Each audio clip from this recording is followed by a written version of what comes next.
И тоа е навистина значајно што го донесовме тој закон за прекин на бременоста. Мислам, тоа е од исклучителна важност и за правата на жените и за воспоставување на родовата еднаквост. И јас само малку сакам да се вратам на прилогот што беше емитуван, бидејќи навистина изобилува со информации и податоци кои што ние често сме ги дискутирале и во собрание и еве вака на различни форуми.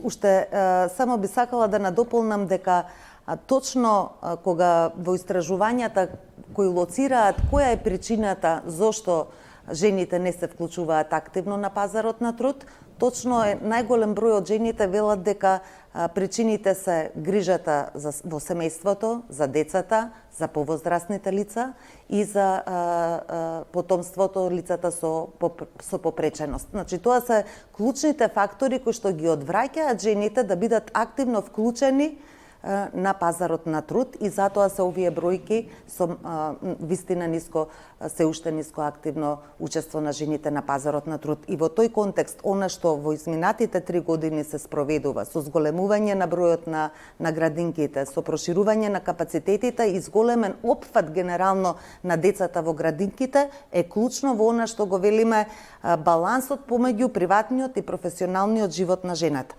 Бидејќи, ако ја ограничите жената и да не се даде поддршка да може некој друг, а тоа е државата, затоа што државата е должна да се грижи во тој дел да ги прифати овие обврски, тогаш се разбира дека не можеме да очекуваме жената да биде комплетно вклучена во сите општествени сфери на живење, така што во таа насока мора да се продолжи со зголемување на опфатот на децата во предучилишните установи.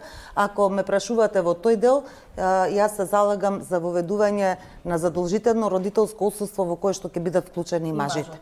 Значи, тоа е начинот на кој што треба да се влие, значи не е само она што е искуството кај нас, иако и сега по закон мажите можат да бидат вклучени, но тоа не се случува или барем многу ретко се случува, но треба да се измени овој дел и со законската регулатива и задолжително мажите, татковците да бидат вклучени во тој дел од родителското отсуство. Би сакала само да се надоврзам на... Сега е 9 месеци и плюс 3 можат, но тоа е неплатено, значи... насока би одело тоа да речеме, кога мажите да би се биде вклучувале? договорно, едниот од родителите, значи не жената по дефолт 9, а мажот 3, туку едниот од родителите да може да користи 9 месеци, а другиот најмалку 3, а да биде договор помеѓу партнерите.